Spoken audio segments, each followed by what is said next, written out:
할렐루야. 오늘도 복된 주일 하나님의 은혜의 성전에 나와서 주의 은혜를 구하며 예배하는 성도들에게 오늘도 예배를 통하여서 또 귀한 말씀을 통하여서 우리 마음의 만족함을 주시는 영혼의 소원을 만족해 하신 하나님의 은혜를 만나시는 복된 시간 되실 수 있기를 우리 주님의 이름으로 축복합니다.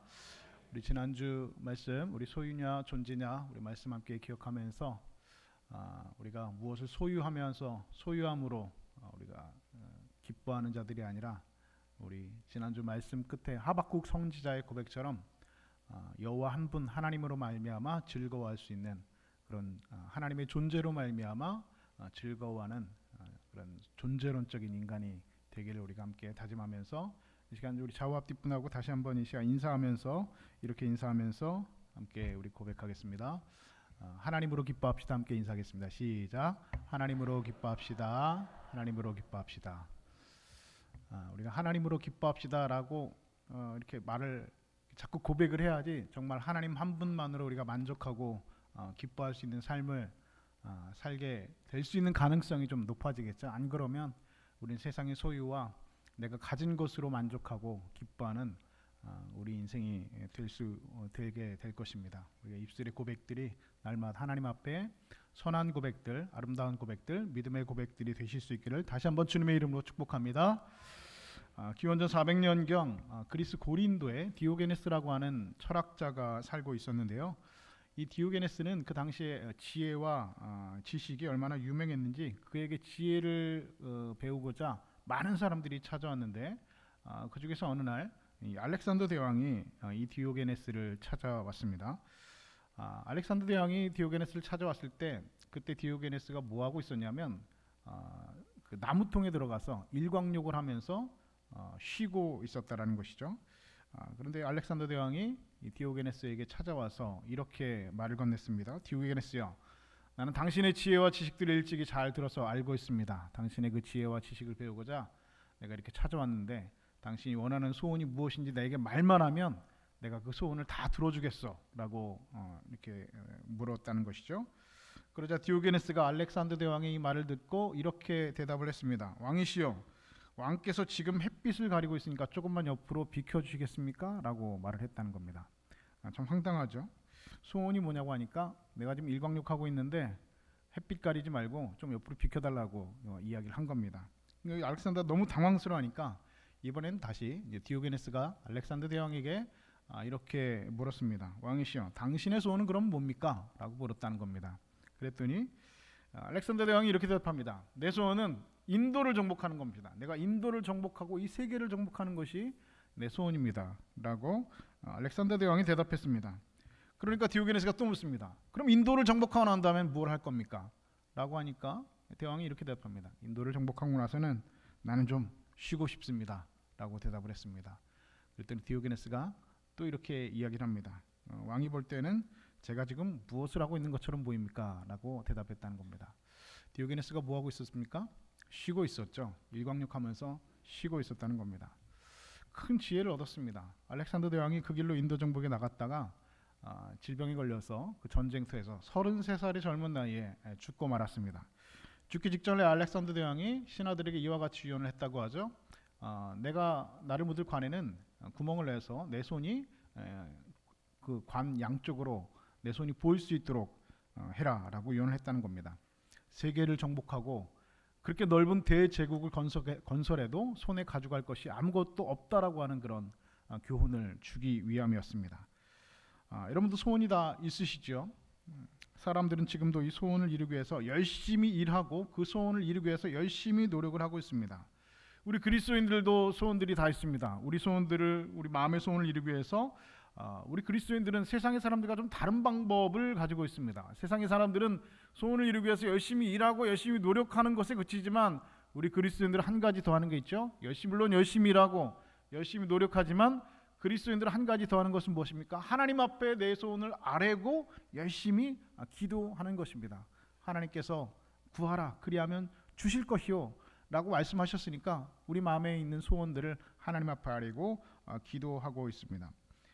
그리고 그 소원을 가지고 하나님 앞에 기도하면 하나님께서 얻게 될 것이다 우리에게 분명히 약속해 주셨습니다. 한나라고 하는 여인은 아들을 달라고 하나님 앞에 통곡하면서 성전에서 기도했습니다. 그리고 그 기도의 응답대로 사무엘이라고 하는 아들을 얻게 되었습니다. 바디메오라고 하는 맹인은 예수님께서 내게 무엇을 하게 해주기를 원하느냐라고 물어보았을 때 내가 보기를 원하나이다 라고 대답했습니다. 그리고 그는 그 자리에서 즉시 눈을 뜨게 되었습니다. 솔로몬은 하나님께서 내게 무엇을 줄꼬 라고 물으실 때에 백성들을 재판할 수 있는 그런 지혜와 그런 분별할 수 있는 그런 지혜를 주십시오 라고 대답했습니다. 그랬더니 하나님께서는 지혜와 더불어서 부귀와 영화까지 그에게 주셨다라고 성경은 우리에게 기록하고 있습니다. 여러분, 이렇게 하나님은 우리가 간절히 구하는 그런 소원들을 들어주시는 분입니다. 한나의 소원을 들어주시는 하나님, 바디메오의 그 소원을 들어주신 하나님, 그리고 솔로몬의 그 소원을, 그 기도를 들어주신 하나님께서 오늘 우리의 간절한 소원도 들어주시는 분입니다. 그런데 오늘 우리만 이렇게 하나님에 대한 소원을 갖고 있는 것이 아니라 하나님도 소원을 가지고 있는 분이라는 것이죠. 그리고 하나님께서는 우리들이 그 하나님의 소원을 들어주기를 원하시고 계십니다. 다시 말해서 우리를 향하신 하나님의 뜻, 우리를 향한 하나님의 소원이 있다라는 것입니다. 그렇다면 하나님의 소원은 무엇입니까? 오늘 본문 우리에게 그 하나님의 소원, 하나님이 간절하게 원하는 것을 우리에게 이렇게 말씀하고 있습니다. 하나님은 모든 사람이 구원을 받으며 진리에 아는 데에 이르기를 원하시느니라. 할렐루야. 하나님께서 하나님의 소원은 무엇입니까? 모든 사람이 구원을 받는 것입니다. 세상의 모든 사람들이 구원을 받고 하나님 말씀이라고 하는 진리를 알기를 하나님께서 원하신다. 그것이 하나님께서 원하시는 소원이다라고 우리에게 말씀하고 있습니다. 오늘날 세계에서 가장 존경받는 목사님 중에 존 스토트라고 하는 영국의 목사님 계십니다. 이 목사님 별명이 뭐냐면 목사님들의 목사님이라는 별명을 가지고 있습니다. 그러니까 목사님들에게 목사님 같은 그런 존재라는 것입니다. 이분이 지은 책 중에 많은 책이 있는데 그 중에 전도하지 않는 죄라고 하는 책이 있습니다. 전도하지 않는 죄. 좀 책 제목이 좀 특이하죠. 원래 그 우리나라 이제 번역에는 전도하지 않는 죄라고 번역이 되는데 원래 제목은 Our Guilty Silence라는 뜻입니다. 그러니까 뭐 해석을 해보자면 우리 그 침묵이 우리의 그 죄가 된다라고 하는 그런 의미가 되겠죠. 근데 그 책에 이 존 스토트 목사님 이렇게 말하고 있습니다. 전도라는 것에 있어서 가장 큰 방해물은 다름 아닌 그리스도인이라고 하는 사람들의 침묵이다 라고 말하고 있습니다. 만약 복음이 정말 기쁜 소식이라면 우리가 복음을 전하지 않는 것은 큰 죄를 범하고 있는 것이다 라고 그는 말하고 있습니다. 여러분, 복음이라고 하는 것이 무엇입니까? 복음이라고 하는 것은 여러분 복잡한 사상이 아닙니다. 아주 엄청난 여러분 이데올로기가 여러분 복음이 아닙니다. 복음이라고 하는 것은 죄로 인해서 죽을 수밖에 없었던 내가, 죄로 말미암아 지옥에 떨어질 수밖에 없었던 내가 예수님께서 내 죄를 사하시려고 십자가에 돌아가셨음을 믿음으로 아무런 대가도 없이 그저 은혜로 하나님의 나라에 들어가는 것, 다시 말해서 영원한 천국에 들어가는 것, 이것이 여러분 복음입니다. 누구든지 어떤 죄인이든지 어떤 모습으로 살았든지 어떤 삶을 살아왔든지 그것은 중요하지 않고 예수 믿으면, 그리고 예수 믿고 자기 죄를 고백하고 자백하고 회개하고 그 십자가를 믿으면 구원받고 영원히 천국을 약속받는 것, 여러분 이것이 복음의 핵심이고 아주 원시적인 복음의 핵심이라는 것입니다. 그런데 세상 사람들은 자신이 죄인이라고 생각하지 않습니다. 내가 무슨 죄를 졌습니까? 라고 대답한다는 것이죠. 그냥 평범하게 직장생활하고 먹고 살고 평생 내가 남에게 해끝이는 짓 안 하고 내가 잘못한 기억이 없이 지금까지 잘 살았는데 내가 왜 죄인이냐라고 반문할 때가 있다는 것입니다. 그런데 여러분, 성경은 무엇이라 말하고 있습니까? 하나님을 알지 못하는 것이 죄다라고 말하고 있습니다. 하나님이 누구신지, 하나님이 어떤 분이신지 여러분 알지 못하는 것이 여러분 죄입니다. 무슨 엄청나게 여러분 잘못을 하고 엄청난 큰 죄를 짓는 것이 죄가 아니라 하나님이 어떤 분이신지 알지 못한 것이 죄라는 겁니다. 내가 하나님의 창조물이라는 사실을 깨닫지 못하는 것이 죄이고, 하나님이 나를 얼마나 사랑하셔서 예수 그리스도를 십자가에서 죽이셨는지 그것을 깨닫고 알지 못하고 믿지 못하고 있는 것이 죄다라고 성경은 말씀하고 있습니다. 제가 우리 교인들에게 자주 하는 표현 중에 하나가 그것입니다. 천국에 가는 방법은 여러분 다 아시죠? 천국에 가는 방법은 무엇입니까? 예수 믿는 겁니다. 십자가 믿는 겁니다. 천국에 가는 방법은 여러분 잘 알고 있지만 여러분 지옥 가는 방법은 여러분 뭔지 아세요? 제가 100번 말씀드렸습니다. 지옥 가는 방법 뭐라고요? 네. 물론 뭐 회개하지 않아도 지옥 가고 잘못해도 죄를 지어도 여러분 지옥 가죠. 그런데 지옥에 갈 수 있는 가장 확실하고 빠른 방법이 있습니다. 그건 뭡니까? 그냥 사는 겁니다. 내 생각대로, 내가 그냥 살던 대로, 내 삶의 관성대로, 내 죄의 관성대로 그냥 사는 겁니다. 그러면서 제가 자주 표현했던 비유가 있죠. 아름다운 정원이 있는데 이 정원을 망쳐버릴 수 있는 가장 확실한 방법이 있답니다. 그게 뭡니까? 불을 지르는 게 아닙니다. 뭐 재초기로 다 엎어버리는 게 아닙니다. 이 정원을 망쳐버릴 수 있는 가장 확실한 방법은 뭡니까? 그냥 내버려두는 겁니다. 그냥 내버려두면 알아서 잡초가 다 우거져가지고 여러분 그 아름다운 정원은 한순간 여러분 망가져버리고 만다는 것입니다. 여러분 죄라고 하는 것이 여러분 우리가 무슨 특별히 잘못을 하고 엄청난 짓을 해가지고 하나님 앞에 죄를 짓는 것이 결코 아니라는 것입니다. 내가 그냥 살고 있는 죄의 관성대로 내 뜻대로 내가 살았던 대로 그 죄의 관성대로 그냥 사는 것, 그것이 여러분 가장 확실한 죄가 된다는 것이죠. 내가 살았던 방법은 무엇입니까? 하나님 알지 못하는 것, 하나님의 뜻을 깨닫지 못하는 것, 하나님 십자가를 바라보지 못하고 내가 하나님의 창조물이라는 사실도 알지 못하고 깨닫지 못하는 것. 여러분 이것처럼 여러분 큰 죄는 사실은 없다라는 것이죠. 예전에 TV에서 어떤 다큐멘터리를 봤는데요. 어떤 다큐멘터리냐면 한 갓난아이가 있는데요. 이 부잣집이었는데 이 부잣집에 그 딸아이가 있었는데 이 딸아이를 유괴를 했습니다. 그 집의 가정부가. 업고 한 살 된 딸아이를 업고 나가버린 거예요. 돈을 훔쳐서 나갔습니다. 근데 돈 훔쳐서 나갔다가 그냥 돈만 훔쳐서 나간 게 아니라 업고 있던 애를 그냥 업고 나간 겁니다. 애를 버렸어요. 근데 이 애가 버려져 가지고 나중에 고아원에 들어갔다가 입양이 됐는데 어디로 입양이 되면 저기 프랑스로 입양이 됐다는 겁니다. 실제로 있었던 일이죠. 뭐 우리나라가 여러분 그 아기를 제일 많이 한때 수출했던 그런 나라라고 하는 오명을 가지고 있지 않습니까?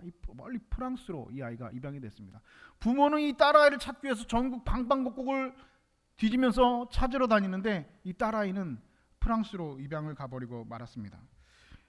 한참 찾다가 몇 년 후에야 이 부모가 이 아이를 찾아냈는데 나중에 알고 보니까 이 고아원에 가서 알아보니까 이 아이가 프랑스로 입양이 됐다는 겁니다. 그래서 입양된 그 프랑스 부모에게 이 아이를 돌려달라고 편지를 하고 전화를 했습니다. 그런데 그 프랑스 양부모가 반대했다는 겁니다. 그래서 실패하고 말았습니다. 그리고 세월이 속절없이 흘러서 몇 년이 지났냐? 30년이 지났습니다. 그러니까 이 딸이 몇 살이 된 겁니까? 30살이 된 거예요. 부모는 근데 그 30년 동안 그 딸아이를 한순간도 잊은 적이 없습니다. 30년 동안 매일같이 눈물로 세월을 보내면서 그 딸아이를 찾기 위해서 전국 방방곡곡을 뒤지며 다녔습니다.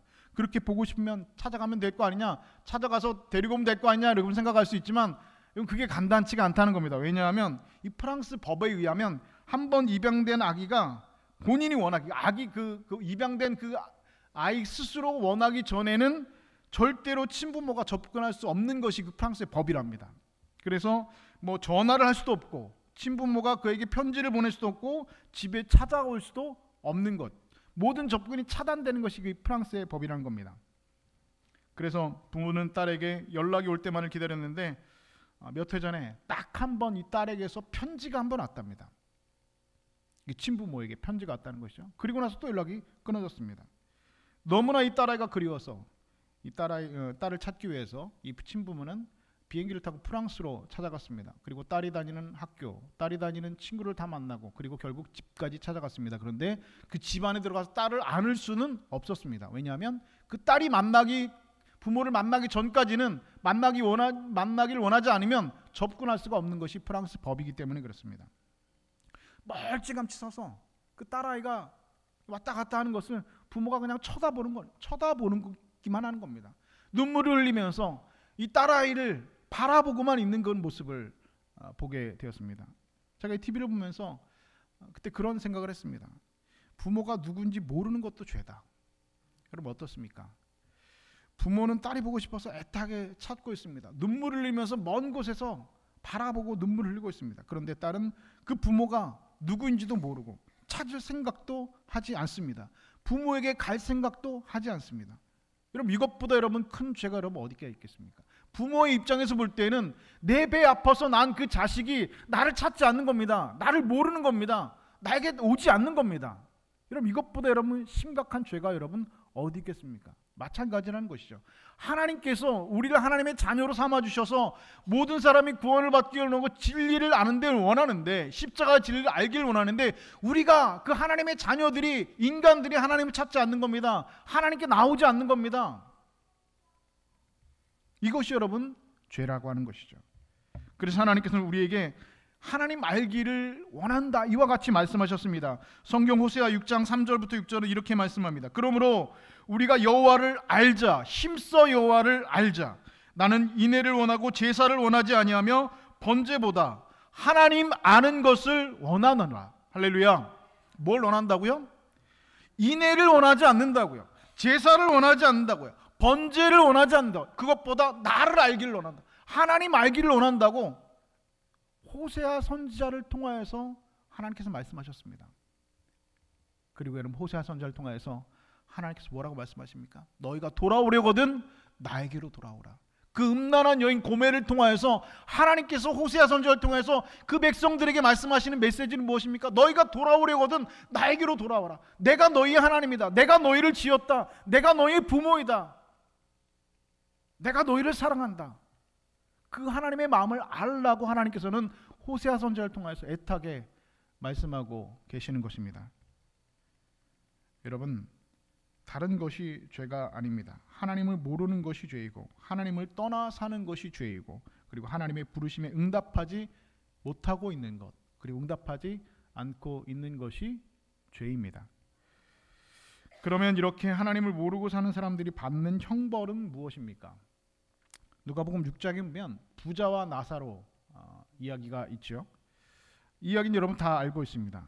한 부자가 있어서 자색 옷과 고운 배옷을 입고 날마다 호화롭게 즐기더라 라고 성경은 그 부자의 일상을 기록하고 있습니다. 그런데 자세히 보면 성경 어디에도 이 부자가 어떤 나쁜 일을 했다는 기록이 있어요, 없어요? 없습니다.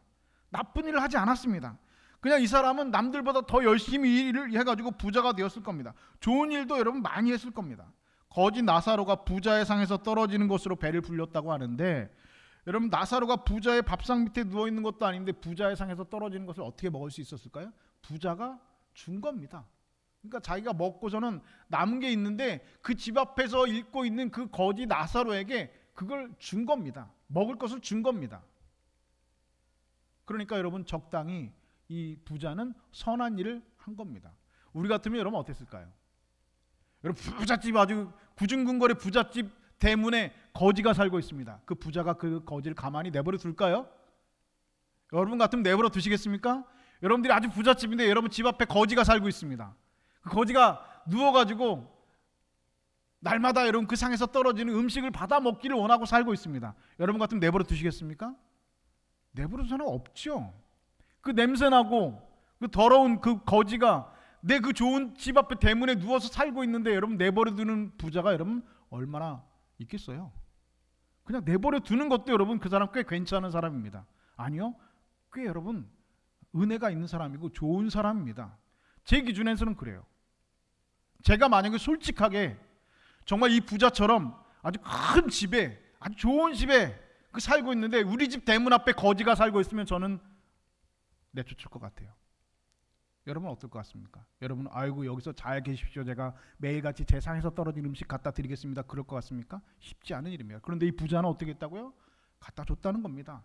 그 집 앞에 살고 있는 거지 나사로에게 내가 남은 음식을 줬다는 겁니다. 이것도 여러분 쉬운 일 아닙니다. 꽤 좋은 사람입니다. 그런데 그렇게 살았던 그 부자가 죽어서 눈을 떠보니까 불이 활활 타오르는 지옥에 떨어져 있다는 겁니다. 왜 지옥에 떨어졌습니까? 이 부자 여러분 열심히 살았습니다. 좋은 일도 했습니다. 자기가 먹던 것을 나사로에게 나눠줬습니다. 그 집 앞에 있는 거지가 살 수 있도록, 대문 앞에서 살 수 있도록 배려를 해주었습니다. 그런데 왜 지옥에 떨어졌습니까? 이유는 단 한 가지입니다. 그것이 무엇입니까? 하나님을 모르고 살았기 때문입니다. 이 세상이 전부인 줄 알고 살았기 때문입니다. 여러분, 그런데 그게 큰 죄가 되었다는 것이죠. 여러분, 세상에 이런 부자 같은 사람들 얼마나 많이 있는지 모릅니다. 열심히 일하고 열심히 돈을 벌고 열심히 인생을 살아갑니다. 남에게 손가락질을 받을 만한 일을 하지도 않습니다. 적당히 선행을 베풀며 살아가기도 합니다. 그런데 이런 사람들의 마지막은 지옥이라 성경은 말씀하고 있습니다. 영원히 형벌을 받는 것입니다. 이유는 단 하나, 하나님을 모르고 살아가기 때문입니다. 그런데 우리는 진리를 아는 사람들입니다. 하나님을 알고 있는 사람들입니다. 로마서 3장 23절에 이렇게 말씀합니다. 모든 사람이 죄를 범하였음에 하나님의 영광이 이르지 못하였더니 그리스도 예수 안에 있는 성령으로 말미암아 하나님의 은혜로 값없이 의롭다 하심을 얻은 자 되었느니라. 자, 무슨 말씀입니까? 오늘 우리 모두가 다 값없이 하나님의 은혜로 의롭다 하심을 얻은 자 되었다는 겁니다. 우리가 의로워서 의롭다 하심을 얻은 것이 아니라 값없이 하나님의 은혜로 그냥 우리를 덮어주셨기 때문에 값없이 우리가 의롭다 하심을 얻은 자 되었다는 겁니다. 신학에서는 이것을 칭의론이라고 말합니다. 하나님께서 우리를 의롭다 칭해 주셨다는 것이죠. 우리는 예수님께서 내 죄를 대신 지시고 십자가에 달리신 것을 믿는 사람들입니다. 우리는 하나님의 은혜로 값없이 의롭다 하심을 받은 사람들입니다. 우리는 우리의 인생의 마지막에 천국이 기다리고 있는 것을 또한 알고 있는 사람들입니다. 이 복음을, 이 기쁜 소식을 우리는 다 듣고 있는 사람들이고 알고 있는 사람들이고 그리고 그 사실들을 믿고 있는 사람들입니다. 그런데 그런 우리들이 오늘 우리가 침묵하고 있다면, 이 복음을 전하지 않고 있다면 여러분, 그것은 여러분 심각한 죄를 짓고 있는 것입니다.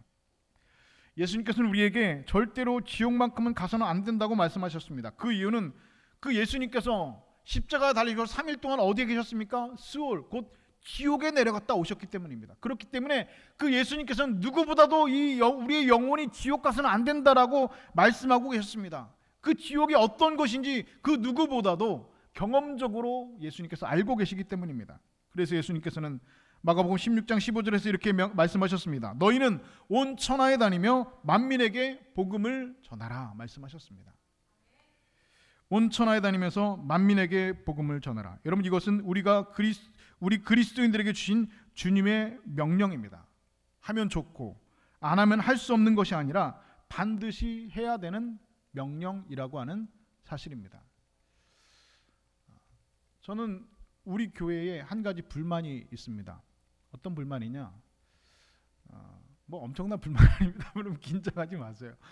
어떤 불만이냐? 예전에도 한번 말씀드린 적이 있지만 우리 교회 조직 중에 여전도회가 있고 남선교회가 있죠. 그런데 여러분, 여전도회의 모임의 목적은 뭡니까? 전도하는 모임이에요. 전도하는 교회 여자 성도들이 모여서 전도하기 위해서 모인 게 여전도회입니다.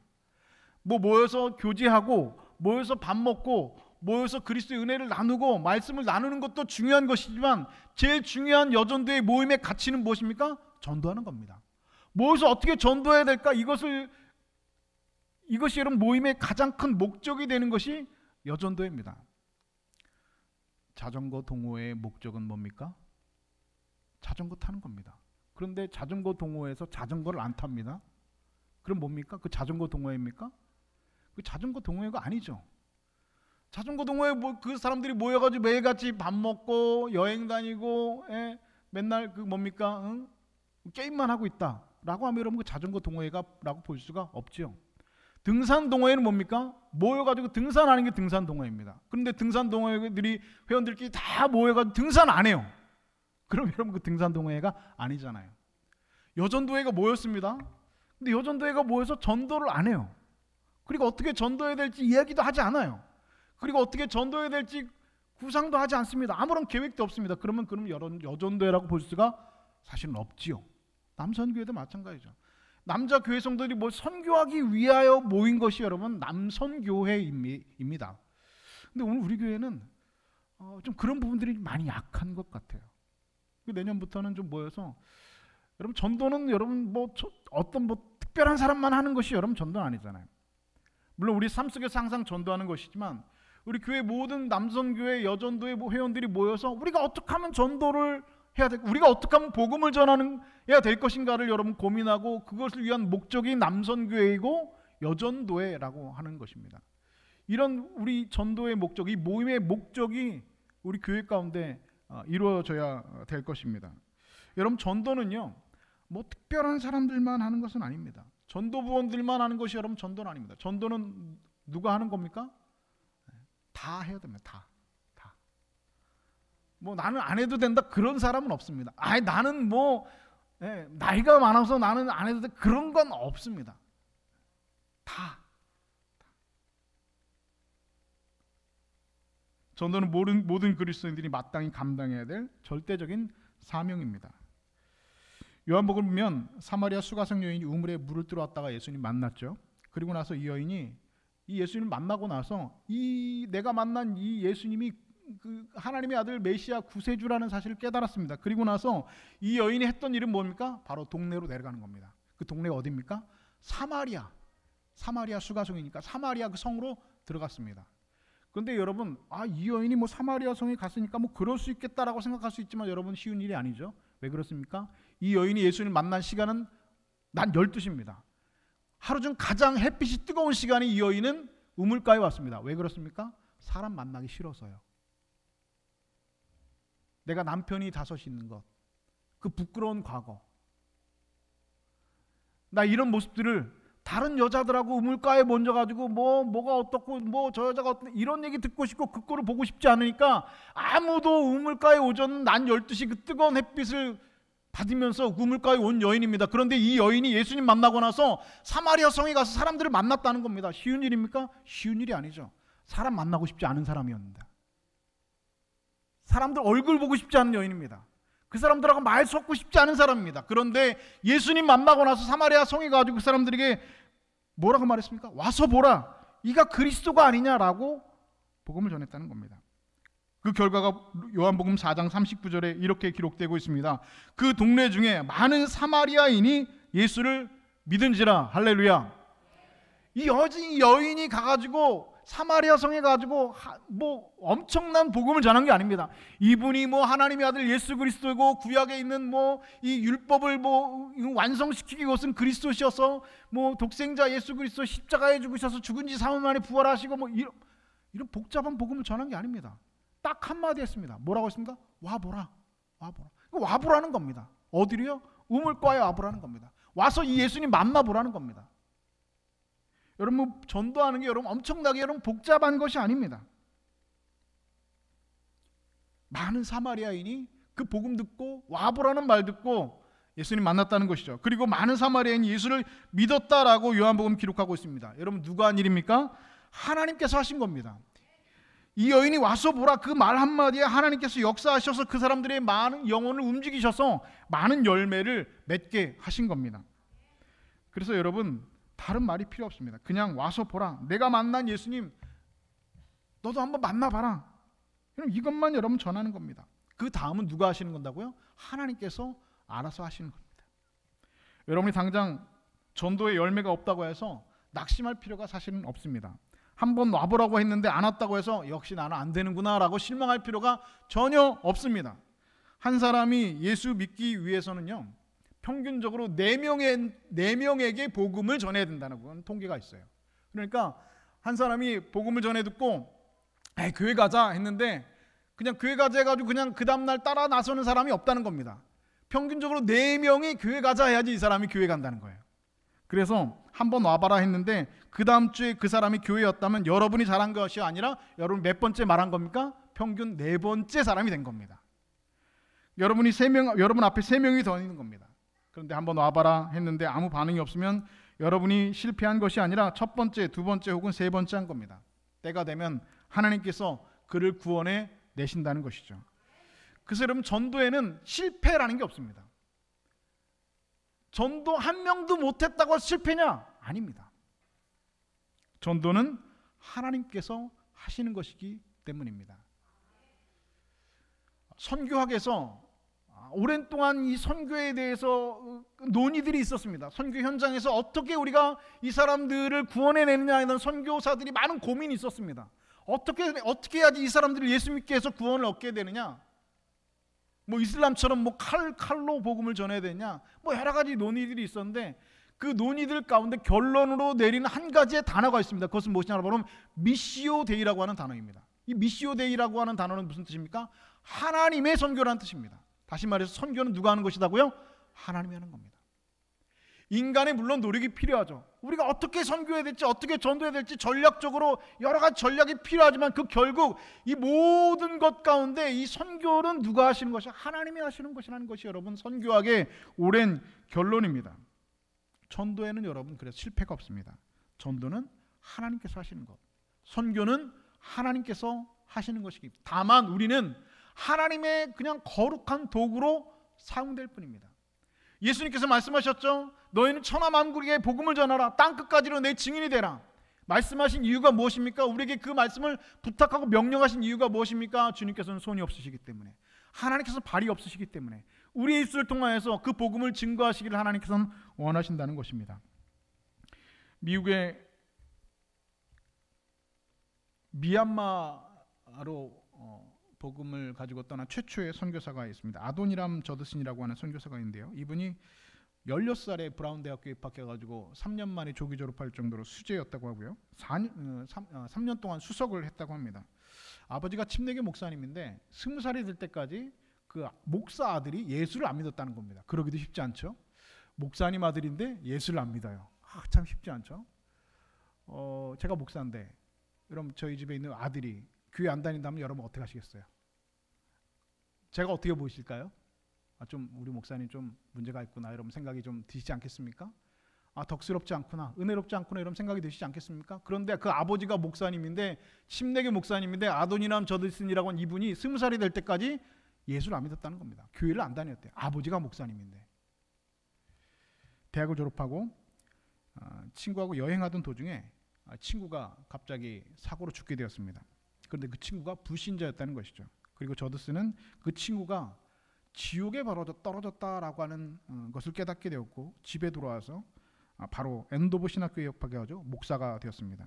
그리고 1812년 미국인 최초의 해외 선교사가 됐는데 그가 미국인 최초로 해외 선교사로 나간 곳이 어디냐? 바로 버마, 지금의 미얀마라고 하는 지역입니다. 미얀마에 그가 도착했을 때 그 미얀마는 전통적으로 불교 국가이기 때문에 하나님 믿는 사람이 한 명도 없지요. 예수 믿는 사람이 단 한 명도 없었습니다. 그런데 그가 가서 이 미얀마에 가서 이 미국 선교사가 1812년 언제적 얘기입니까? 지금부터 여러분 200년 훨씬 넘은 얘기죠. 가가지고 복음을 전했다고 그 버마에 그 미얀마에 갑자기 예수 믿는 사람이 생겼느냐? 그렇지 않았다는 겁니다. 복음을 열심히 전했답니다. 얼마나 열심히 전했겠습니까? 그가 목사가 되고 싶었던 사람도 아니고 선교사가 되고 싶었던 사람도 아니고 어느 날 갑자기 회심해가지고 예수 믿고 그 복음에 대한 열정을 가지고 신학교에 가서 목사가 돼가지고 선교사가 돼서 이 미얀마로 미국인 최초의 선교사가 되는 타이틀을 가지고 왔는데 6년 동안 단 한 명도 전도를 못했답니다. 여러분 생각해 보세요. 선교사가 가서 6년 동안 한 명도 전도를 못했어요. 그럼 여러분 그를 파송하고 있는 파송교회가 여러분 가만히 있겠습니까? 쉽지 않은 얘기죠. 여러분 한국교회가 여러분 많은 선교사들을 파송하고 있는데 그 선교사들에게 여러분 많은 선교 소식들을 듣고 있는데 선교사가 가가지고 6년 동안 한 명도 전도를 못했다. 아마 그 선교사는 여러분 후원이 아마 당장 끊어질 겁니다. 그런데 이분이 6년 동안 한 명도 예수 믿는 사람이 없었다는 겁니다. 그리고 6년이 지난 후에 드디어 6년째 되는 해에 멍나우라고 하는 미얀마 현지 사람에게 세례를 베풀고 그가 미얀마의 첫 번째 그리스도인이 되었습니다.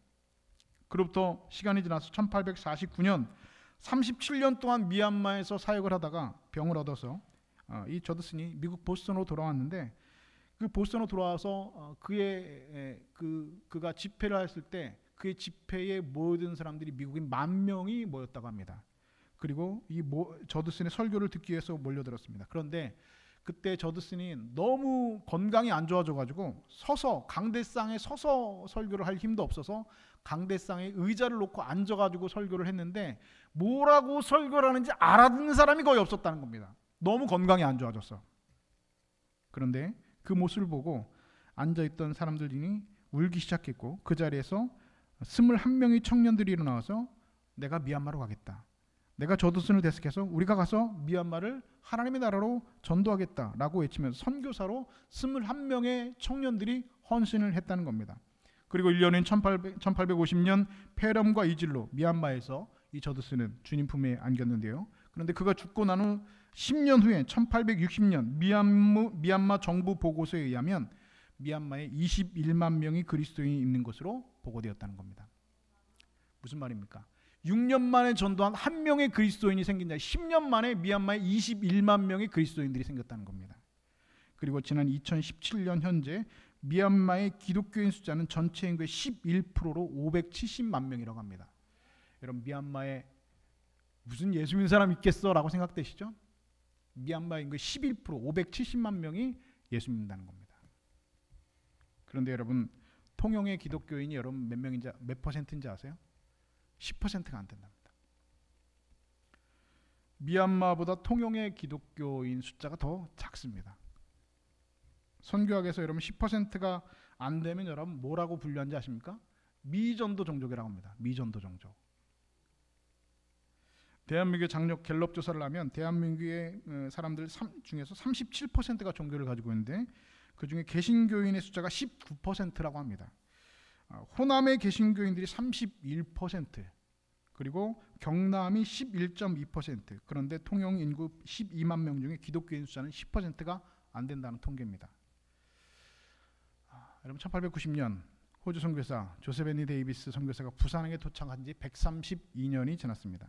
이후 경남 지역에 온 호주 선교사가 78명이었습니다. 이 호주 선교사들이 경남 지역에 세운 교회가 173개였습니다.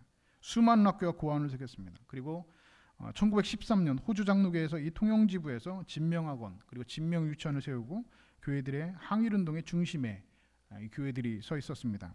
그런데 이 통영의 기독교인의 숫자가 10%가 안 된다는 것이죠. 뭐가 문제일까?